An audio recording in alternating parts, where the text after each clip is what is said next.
Start करें। नमो बुद्धाय, जय भीम, जय भारत, जय संविधान, जोहार साथियों। सबसे पहले तो मैं तमाम मीडिया बंधुओं का स्वागत करता हूं आज की इस प्रेस कॉन्फ्रेंस में। सवाल यह कि ये प्रेस कॉन्फ्रेंस हमें क्यों करनी पड़ी। तो प्रेस कॉन्फ्रेंस करने का असली वजह यह है कि जो बोधगया स्थित महाबोधि महाविहार है, उसके अंदर जिस तरह बौद्धों की बजाय उसके संचालन करने पर पूर्ण कब्जा ब्राह्मणों का है, ये किसी भी दृष्टि से उचित नहीं है। अगर इसके इतिहास में जाएं तो पता चलेगा कि आज़ादी से पहले से लंबे समय तक महाबोधि टेम्पल को पूर्णतया बौद्धों को सौंपा जाए, इसका आंदोलन चल रहा था। जिसके बाद एक कमेटी का गठन किया गया जिसमें राजेंद्र प्रसाद, राहुल सांकृत्यायन वगैरह को रखा गया। उन्होंने विजिट किया, अपनी रिकमेंडेशंस दी। उस रिकमेंडेशंस के खिलाफ राहुल सांकृत्यायन थे, लेकिन उसके ऊपर 1949 के अंदर बुद्धिस्ट टेम्पल मैनेजमेंट कमेटी का एक एक्ट बना और उस एक्ट में कुछ ऐसे प्रोविज़न किए गए जिसमें एक बात तो ये थी कि उसके अंदर मेजॉरिटी में हिंदू होने चाहिए। दूसरा ये था कि उसका चेयरमैन डीएम होना चाहिए और डीएम भी ब्राह्मण। और तीसरा ये था कि जो महंत उस मंदिर के अंदर होगा, उनके ही आने वाले बच्चे उसमें महंत बनते चले जाएंगे। और एक और बात उस एक्ट में कही गई थी कि महाबोधि टेम्पल मैनेजमेंट कमेटी का कार्य बेसिकली जो भी हिंदू या बौद्ध यात्री वहां आए उनके लिए व्यवस्था करना, या जो लोग पिंडदान करने के लिए आएंगे उनके पिंडदान की पूरी व्यवस्था करना। तो ये पूरा बीपी एक्ट पूरा घालमेल है। ये घालमेल क्यों है? क्योंकि उस वक्त डॉक्टर बाबा साहेब अम्बेडकर जी या देश के अंदर उत्तर भारत में बौद्ध लोग नहीं थे, केवल नॉर्थ ईस्ट में या हिमाचल और ऊपर तो कुछ लोग तिब्बती वगैरह कुछ लोग बौद्ध थे, और उनका इंटरफेरेंस उस वक्त की सरकार में नहीं था। तो जो उस वक्त की कांग्रेस और उस वक्त का जो आंदोलनकारी थे, स्वतंत्रता का जो आंदोलन चल रहा था, उस वक्त जो पार्टी थी उस वक्त कांग्रेस और आंदोलन को कर रही थी, और उस आंदोलन से जो सरकार मिलीजुली सरकार बनी, उस सरकार में जनसंघ के लोग भी थे, हिंदू महासभा के लोग भी थे, कांग्रेस के लोग भी थे, और मेजॉरिटी लोग उसमें ब्राह्मणों की मेजॉरिटी थी। और उन्होंने जो एक्ट बनाया वो एक्ट ही अपनी सुविधा के हिसाब से बना लिया। पूरा का पूरा एक्ट बौद्धों के खिलाफ है, क्योंकि बुद्धिस्ट लोगों का रिप्रेजेंटेशन उसके अंदर था ही नहीं जो कमेटी उस एक्ट को बना रही थी। और उस संसद के अंदर भी उस वक्त बुद्धिस्ट लोगों का रिप्रेजेंटेशन नहीं था, और एक तरफा बुद्धिस्ट टेम्पल मैनेजमेंट कमेटी बना दी गई। और उसमें यह भी प्रोविजन कर दिया गया कि भले ही ये बुद्धिस्ट टेम्पल हो, लेकिन इसके अंदर मेजॉरिटी हिंदुओं की होगी। अगर कोई डिस्प्यूट अराइज होता है, अल्टीमेटली लास्ट अंतिम फैसला बिहार के मुख्यमंत्री का होगा। इसके बाद भंते सुरई ससई जी के नेतृत्व में अब से 25-30 साल पहले महाबोधि टेम्पल की मुक्ति का आंदोलन चला।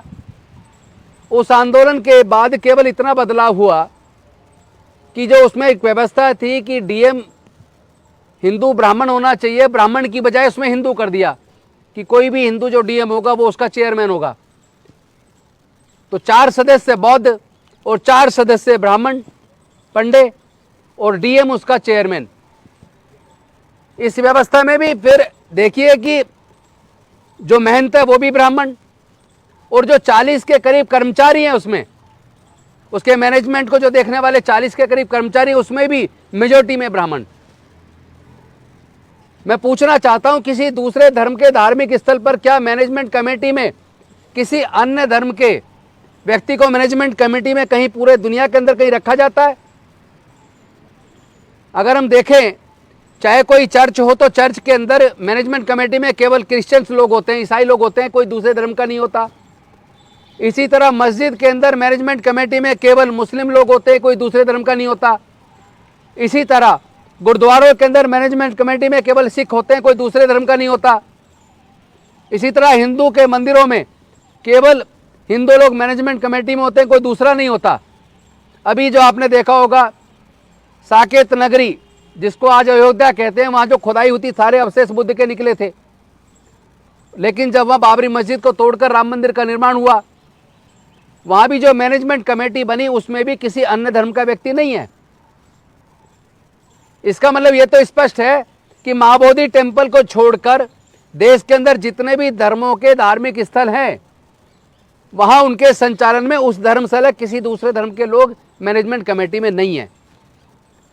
अगर पूरे देश में किसी दूसरे धर्म के धार्मिक स्थल में किसी अन्य धर्म का व्यक्ति मैनेजमेंट कमेटी में नहीं है, तो केवल महाबोधि टेम्पल में क्यों, और उसमें भी बहुमत में केवल ब्राह्मण लोग क्यों? और उस महाबोधि टेम्पल में जिस विचारधारा के खिलाफ बुद्ध ने, जिस अंधविश्वास पाखंडवाद के खिलाफ पूरा का पूरा मार्गदर्शन किया है, तथागत बुद्ध की अगर फिलोसफी को पढ़ें, उनके सिद्धांतों को पढ़ें, तो उसमें कहीं भी आत्मा परमात्मा या पिंडदान करने के लिए, चमत्कार के लिए कोई स्थान नहीं है, अंधविश्वास पाखंडवाद के लिए कोई स्थान नहीं है। लेकिन तथागत बुद्ध को जब ज्ञान की प्राप्ति हुई, वहां सम्राट अशोक जी ने महाबोधि टेम्पल का निर्माण किया था। उस महाबोधि टेम्पल में, जिसमें पूरे दुनिया की बौद्धों की आस्था का जो केंद्र है, उसके अंदर वहां आधे सदस्य ब्राह्मण पंडे क्यों? उसके अंदर 40 के करीब जो कर्मचारी हैं, उसमें मेजोरिटी में ब्राह्मण क्यों? उसके अंदर पिंडदान की गतिविधि क्यों? उस एक्ट के अंदर विशेष व्यवस्था क्यों की गई कि अगर कोई यात्री हिंदू या बौद्ध आते तो उनकी व्यवस्था करना मैनेजमेंट कमेटी का काम है, और पिंडदान करवाने जो लोग आते हैं तो उनकी भी व्यवस्था, पिंडदान की व्यवस्था करवाने का काम भी मैनेजमेंट कमेटी करेगी। यानी कि पूरा का पूरा बुद्धिस्ट विचारधारा के खिलाफ काम महाबोधि टेम्पल के अंदर हो रहा है।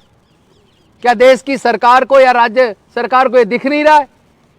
मैं पूछना चाहता हूं, अगर राम मंदिर के अंदर जाके क्या उसके प्रांगण में कहीं दूर से दूर तक, मंदिर के अंदर तो छोड़िए, उसके प्रांगण में भी क्या किसी मुस्लिम को वहां पर क्या प्रेयर करने की इजाजत मिल सकती है? उसको नमाज पढ़ने की इजाजत मिल सकती है क्या? क्या क्रिश्चियन को, किसी को इसी तरह के किसी हिंदू मंदिर के अंदर पूजा अर्चना करने का उसको क्या मौका मिल सकता है? क्या किसी चर्च के अंदर या किसी मस्जिद के अंदर पूजा करने का किसी दूसरे धर्म के लोगों को मौका मिल सकता है? कहीं भी नहीं मिल सकता। तो महाबोधि टेम्पल में ऐसा क्यों? यानी जिस विचारधारा के खिलाफ जीवन का एक मार्ग, दुखों से मुक्ति का मार्ग तथागत बुद्ध ने दिया, मोक्ष प्राप्त करने का जो रास्ता तथागत बुद्ध ने बताया, उसके पूरे खिलाफ जाकर एक व्यवस्था महाबोधि टेम्पल में बना दी गई उस वक्त की सरकार के द्वारा। लेकिन समय समय पर भारत के संविधान में भी अमेंडमेंट हुए। अभी आपने देखा होगा Indian evidence act, Indian penal code, criminal procedure code के अंदर भी अमेंडमेंट हुआ है। अगर बाकी कानूनों में समय के हिसाब से, जरूरत के हिसाब से अमेंडमेंट हो सकता है, या ऐसे अनेकों कानूनों को रद्द भी किया गया है इस सरकार के द्वारा, तो मैं पूछना चाहता हूं कि केंद्र की सरकार से भी और बिहार की सरकार से भी, विशेष रूप से नीतीश कुमार जी से, कि इस एक्ट को रिपील करने की डिमांड वर्षों से चल रही है कि इस बीटी एक्ट 1949 एक्ट को रद्द किया जाए और इसके स्थान पर दूसरा एक्ट लाया जाए, जिससे यहाँ अंधविश्वास पाखंडवाद वाली सारी गतिविधियों को बैन लगाया जाए, इसका पूर्ण संचालन बौद्धों को सौंपा जाए, और उसमें ब्राह्मणों का कोई इंटरफेरेंस या मैनेजमेंट कमेटी में सदस्यता नहीं होनी चाहिए। इन्हीं मांगों को लेकर हम लोग लगातार पिछले 12 तारीख से हमारे लोग भूख हड़ताल पर हैं। पूरे देश के अनेकों जिलों में लोग धरना प्रदर्शन करके ज्ञापन सौंप रहे हैं। अभी 6 तारीख को भी फिर से प्रदर्शन है, फिर पूरे देश में 12 तारीख को प्रदर्शन है। और हम लोग भी आज यहाँ से जा रहे हैं बोध गया, कल सुबह पहुंचेंगे 9:30 बजे, और जाने के बाद वहाँ जो हमारे साथी या हमारे बौद्ध भिक्षु जो भूख हड़ताल पे बैठे हैं, हम उनसे मिलेंगे और उनसे मिलके इसकी आगे की रूपरेखा, यानी केवल ये धरने प्रदर्शन तक सीमित ना हो, बल्कि इसके लिए क्या क्या नीति बनाई जाए जिससे कि सरकार को इस बात का एहसास दिलाया जा सके कि ये आपकी जिम्मेदारी है। आप तुरंत बीटी एक्ट को रिपील कीजिए और नए एक्ट बनाने का प्रॉमिस कीजिए, अन्यथा ये मुद्दा भारत का नहीं पूरे दुनिया का मुद्दा पहले से ही बन चुका है। दुनिया के अनेक देशों में इस मुद्दे को लेकर धरने प्रदर्शन चल रहे हैं, भारत के अलग अलग जिलों में प्रदर्शन चल रहे हैं। और एक और सच्चाई मैं आप सबके सामने रखना चाहता हूं कि भारत के इतिहास को पढ़ने और खंगालने के बाद यह बात साबित हो जाती है कि देश के आदिवासी, देश के दलित, देश के पिछड़े और देश के कन्वर्टेड माइनॉरिटीज़ के लोग, चाहे वो सिख बने हों, चाहे वो ईसाई बने हों, चाहे वो मुस्लिम बने हों, उनका अगर इतिहास देखेंगे तो उनके भी पूर्वज, आदिवासियों के भी पूर्वज, दलितों के भी पूर्वज, पिछड़ों के भी पूर्वज और जो कन्वर्टेड रिलीजियस लोग हैं उनके भी पूर्वज, तमाम पूर्वज हमारे बौद्ध थे। और इतिहास ये भी बताता है कि पूरा भारत बौद्ध में था, लेके म्यांमार से ईरान, इराक तक। आपको याद होगा बामियान के अंदर उस वक्त तालिबान ने तोप के गोले लगाकर तथागत बुद्ध की उस प्रतिमा को तोड़ा गया था, खंडित किया था। इसी प्रकार आपको पता होगा नालंदा विश्वविद्यालय में बुद्धिस्ट साहित्य को जलाया गया था। और एक और मैं आपके सामने बात रखना चाहता हूं, तिरुपति बालाजी मंदिर के अंदर भी जो प्रतिमा है, वो जो मंदिर है, वो तथागत बुद्ध का मंदिर है। और इसके साथ साथ जो उड़ीसा के अंदर जगन्नाथ जी का मंदिर है, वो मंदिर तथागत बुद्ध का मंदिर है। यहाँ तक कि वहाँ तो उसके बारे में स्वामी विवेकानंद जी ने जो लिटरेचर लिखा है, उसके अंदर खुद स्वामी विवेकानंद जी ने इस बात को स्वीकार किया है कि उड़ीसा के जगन्नाथपुरी मंदिर सहित अनेकों बौद्ध मंदिरों को कब्जा करके हिंदुओं ने उसको हिंदू मंदिर के रूप में कन्वर्ट किया है। अगर इन तमाम अब से 500 साल पहले तक हिंदू लोग कभी भी कोई मंदिर नहीं बनाते थे, कोई मूर्ति नहीं बनाते थे। मूर्ति बनाकर और वहाँ पूजा अर्चना करने का जो काम था वो केवल बौद्धों में था भारत में। तो 500 साल पुराने भारत में जितने भी बौद्ध मिलेंगे, जितने भी मठ मिलेंगे, जितने भी शिलालेख मिलेंगे, तमाम अवशेष इस ओर इशारा करते हैं कि भारत में सब केवल बुद्ध का अवशेष है। ये देखिए, ये अभिमन्यु दास जी ने लिखी है किताब, जिसके अंदर जगन्नाथपुरी के मंदिर के बारे में खुद स्वामी विवेकानंद जी ने कहा है। ये वो किताब है, मैं उसका रेफरेंस दे रहा हूँ, जो जगन्नाथपुरी के मंदिर के अंदर भी वहाँ उसके मैनेजमेंट ने भी कहा और रखी हुई है। वहाँ कोई भी इस किताब को निकाल के पढ़ सकता है, कोई भी स्वामी विवेकानंद जी के खुद के लिटरेचर को पढ़ सकता है, तो सबको पता चलेगा जगन्नाथपुरी का मंदिर, तिरुपति बालाजी मंदिर सहित अनेकों बौद्ध मंदिरों को कब्जा करके हिंदू मंदिर के रूप में कन्वर्ट किया। उसमें श्रृंगार लगाकर, टीका लगाकर, वस्त्र पहनाकर, आभूषण पहनाकर तथागत बुद्ध की प्रतिमा को एक तरीके से किसी देवी देवता के रूप में प्रस्तुत करने का काम किया है। ये दुनिया के बौद्धों के साथ धोखा है, ये भारत की संस्कृति के साथ धोखा है और इस धोखे को हम उजागर करेंगे। सरकार को चाहिए, बिहार सरकार तुरंत इस पे एक्शन ले। आदरणीय नीतीश जी तुरंत एक आश्वासन दें कि वो इस एक्ट को रिपील करेंगे और Buddhist management committee, Buddhist temple management committee के लिए नया एक्ट बनाएंगे। और वो अगर ऐसा नहीं करते हैं तो मैं भारत के प्रधानमंत्री जी से भी निवेदन करना चाहता हूं, भारत के सर्वोच्च न्यायालय से भी निवेदन करता हूं, इससे पहले कि पूरे देश का बहुत बड़ा आंदोलन बन जाए और किसी भी प्रकार की शांति भंग होने की कोई ऐसी स्थिति पैदा हो जाए, उससे पहले हमारे देश के न्यायालय सुओ मोटो एक्शन ले, केंद्र सरकार एक्शन ले, बिहार सरकार तुरंत एक्शन में आ जाए और इसको एक बड़ा आंदोलन बनने से या शांति भंग होने से रोके, इस एक्ट को तुरंत रिपील करे, नए एक्ट की व्यवस्था का आश्वासन दे। अन्यथा ये समझ लें कि देश के तमाम दलित, आदिवासी, पिछड़े और कन्वर्टेड जो रिलीजियस माइनॉरिटीज़ हैं, वो सब लोग इस बात को धीरे धीरे जान रहे हैं कि उनके पूर्वज बौद्ध थे।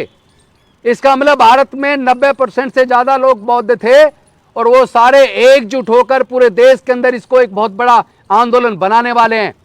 और मेरा जाने का भी एक प्रोविज़न है, ना केवल मैं खुद बल्कि हमारे CS भंडारी जी जो बुद्धिस्ट सोसाइटी ऑफ इंडिया के दिल्ली के अध्यक्ष हैं, इधर सूरज मंडल जी जो संविधान बचाओ संघर्ष समिति को देखते हैं, एडवोकेट बलराज मलिक जी जो सुप्रीम कोर्ट में मेरे साथी एडवोकेट हैं, भंते जी, सुमेधो जी, और साथ में हमारे मिशन जय भीम के राष्ट्रीय अध्यक्ष BP निगम जी, मौर्य जी, श्यामलाल जी, हम लोग पूरे देश के अंदर अलग अलग राज्यों में जाकर, चूंकि हमारे अनेकों साथी डॉक्टर विलास खैरात जी अभी महाराष्ट्र के अंदर हैं, इसी तरह अलग अलग राज्यों में हम लोग जा रहे हैं। उधर आकाश लामा जी बैठे लेके सबको नेतृत्व कर रहे हैं। तो पूरा एक सामूहिक नेतृत्व है जिसके अंदर महाबोधि महाविहार मुक्ति आंदोलन के लिए जो एक समिति बनी है, उसमें देश के तमाम सामाजिक संगठन, तमाम रिलीजियस संगठन, SC/ST OBC के संगठन, सब लोग एकजुट होकर इसको राष्ट्रीय आंदोलन बनाने के लिए लग गए। पूरे देश के अलग अलग राज्यों में हमारी टीम जा रही है और सब लोग मिलके इस आंदोलन को इतना बड़ा करने वाले हैं। मैं चाहता हूं कि केंद्र सरकार पहल करे, बिहार की सरकार नीतीश जी के नेतृत्व में पहल करके इस BT एक्ट को तुरंत रिपील करे और नए एक्ट बनाने का आश्वासन दे, अन्यथा ये भारत का अब तक का सबसे बड़ा आंदोलन होने वाला है। और फिर ये आंदोलन केवल महाबोधि टेम्पल की मुक्ति तक सीमित नहीं रहेगा। उसके बाद तो जितने भी तथागत बुद्ध से संबंधित मंदिर मठ हुए हैं पूरे देश के अंदर, जहां जहां उन्होंने कब्जा करके उसको दूसरे मंदिर के रूप में तब्दील किया है, फिर उस लड़ाई को, उनको भी मुक्त कराने की लड़ाई को लड़ा जाएगा। क्योंकि साकेत के अंदर, अयोध्या के अंदर जो खुदाई में निकले अवशेष सारे बुद्ध के निकले, मथुरा के अंदर जो अवशेष निकले सारे बुद्ध के निकले, देश के अंदर 2000 के आसपास गुफाएं हैं, उनमें से 99% गुफाओं के अंदर जो अवशेष हैं, मूर्तियां, वो तथागत बुद्ध की हैं। जितने भी शिलालेख निकले पूरे देश में तथागत बुद्ध के हैं। तो अब समझ लीजिए, सरकार से निवेदन कर रहे हैं, माननीय सर्वोच्च न्यायालय से भी निवेदन कर रहे हैं, इस विषय की गंभीरता को समझिए। अभी तो यह मुद्दा केवल महाबोधि टेम्पल महाविहार की मुक्ति तक सीमित है। अगर आप लोग इस पे कार्रवाई नहीं करते हैं तो हम इसको राष्ट्रीय आंदोलन भी बनाएंगे और तथागत बुद्ध से संबंधित जितने भी महाविहारों के ऊपर कब्जे करके मंदिर के रूप में परिवर्तित किया गया है, उसको भी मुक्त कराने का आंदोलन बनाया जाएगा। अब आपको तय करना है, आप यही समस्या का समाधान करना चाहते हैं या इस छोटी बीमारी को कैंसर के रूप में आप विकसित करना चाहते हैं। इन्हीं शब्दों के साथ मैं चाहूँगा कि हमारे CS भंडारी जी वो भी इस विषय पर संक्षिप्त में बात रखें, उसके बाद सूरज मंडल जी भी संक्षिप्त में रखेंगे, भंते जी भी रखेंगे, बलराज मलिक जी भी रखेंगे और हमारे राष्ट्रीय अध्यक्ष BP निगम जी भी रखेंगे। रखते हैं।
मिशन जय भीम और 2-3 संस्थाओं सब लोग मिलकर कर रहे हैं और ये बहुत बड़ा प्रदर्शन हमारा होगा 13 तारीख को 1 बजे के बीच में हमें समय मिला है और हम इसमें अपना योगदान देंगे और कम से कम उस समय हमने निश्चित किया है कि प्रधानमंत्री और माननीय जो हमारी राष्ट्रपति महोदय हैं उनको हम ज्ञापन भी देंगे। ये हमने बिल्कुल स्पष्ट कर दिया है और इससे को लिखित में फिर हम अपने जो हमारे राज्यपाल हैं बिहार के और नीतीश कुमार जी हैं मुख्यमंत्री जी, उनको भी हम इसका मेमोरेंडम देंगे, गृह मंत्री को हम मेमोरेंडम देंगे।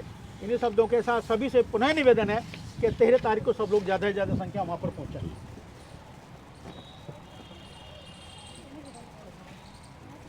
साथियों, इससे पहले कि मैं मंडल जी को बुलवाऊं, मैं आपको एक ये बता देना चाहता हूं, in the 7th volume of complete works of Swami Vivekanand, it is mentioned that Jagannath Puri was a Buddhist center which was converted to Hindu temple under the sway of the Vaishnavas. What Hindus think about this? तो ये उनके खुद के volume 7 के अंदर है। कोई भी इसको जांच सकता है, चाहे कोर्ट जांच ले, चाहे सरकार जांच ले, चाहे वो लोग जो लोग अवैध कब्जा करे बैठे हैं हमारे सारे मंदिरों पर, वो भी इसकी जांच पड़ताल कर सकते हैं। और इसके साथ साथ मैं तमाम देश के लोगों से निवेदन करता हूं, तमाम अम्बेडकरवादी बुद्धिस्ट लोगों से, तमाम दलित पिछड़ों से, जो लोग इस बात को मानते हैं कि हमारे पूर्वज बौद्ध थे, वो अपने अपने जिले से चिट्ठियां लिखकर राष्ट्रपति जी को भी और प्रधानमंत्री जी को भी, नीतीश कुमार जी को भी और वहाँ के डीएम को भी आप चिट्ठी लिख के अवगत कराएं और उनसे डिमांड करें कि तुरंत यहाँ से ब्राह्मणों को बाहर किया जाए, इस एक्ट को रिपील किया जाए। अब मैं निवेदन करूँगा प्रोफेसर सूरज मंडल जी से, वो आएंगे और वो संक्षिप्त में अपनी बात रखें।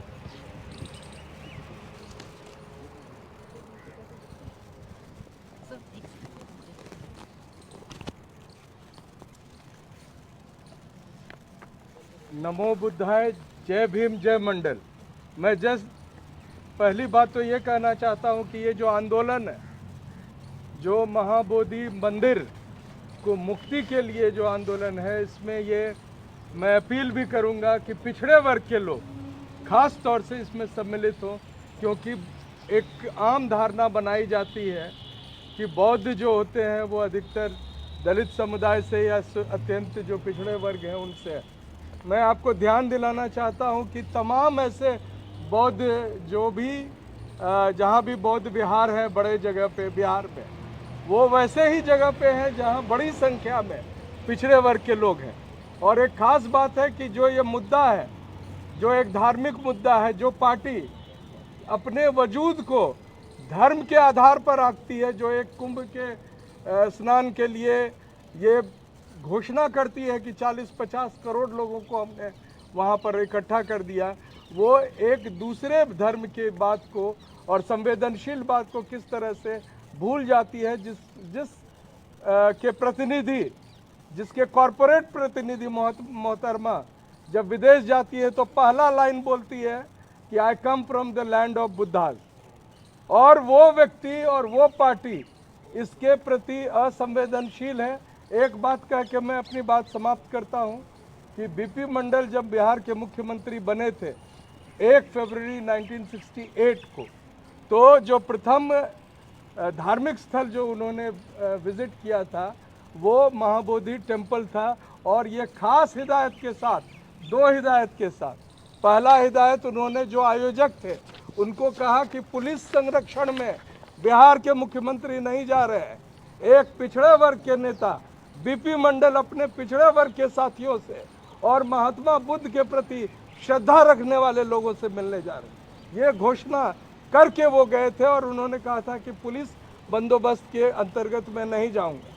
और वही समाज और वही समुदाय अगर चाहे तो बिहार सरकार और केंद्र सरकार की कोई हैसियत नहीं है, वो एक इकट्ठे अगर खड़े हो जाएंगे तो एक दिन में महाबोधि मंदिर के जो मुक्ति का मार्ग प्रशस्त हो जाएगा और महात्मा बुद्ध के जो उनकी जो परंपराएं हैं और शिक्षा है उसको सही मायने में, और जिस तरह से जो हिंदू समाज, तथाकथित हिंदू समाज के एक बड़े वर्ग को शूद्र कहकर प्रताड़ित किया जाता है, उनके भी मुक्ति का मार्ग प्रशस्त हो जाएगा। इसी बात के साथ जय संविधान कह के मैं अपनी बात समाप्त करता हूँ। आ जाओ।